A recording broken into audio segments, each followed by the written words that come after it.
பிறப்பால் அனைவரும் சமம் என்கின்ற கருத்தியலை அம்பேத்கர் உருவாக்கியதை போல இங்க பிறப்பால் ஒரு முதலமைச்சர் உருவாக்கப்படக்கூடாது.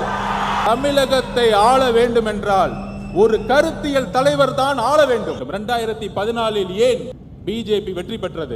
மோடி அவர்களுடைய பிரச்சாரம், குடும்ப ஆட்சி, அதன் பிறகு ஊழல் என்கின்ற குற்றச்சாட்டுகளை கூறி ஆட்சியை கைப்பற்றினார்கள். இன்றைக்கு வரைக்கும் பிஜேபி யாராலும் வெல்ல முடியவில்லை.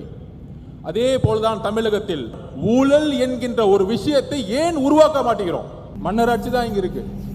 மன்னராட்சி கொஸ்டின் கேட்டா உடனே சொல்லிடுவாங்க, நீ சங்கி, நீ சங்கின்னு சொல்லு, இல்ல அர்பன் நக்சலைட் சொல்லு. அதை பத்தி எங்களுக்கு எந்த கவலையும் இல்லை. சினிமா துறையில் ஒரு தொழில் நிறுவனத்தை நடத்தி ஒட்டுமொத்த சினிமா துறையையும் அரசியல் மூலமாக லாபம் செய்து கொண்டிருக்கிறார்கள். ஏன் சினிமா துறை ஒரு நிறுவனத்தின் மூலம் கட்டுப்படுத்தப்பட்டிருக்கிறது?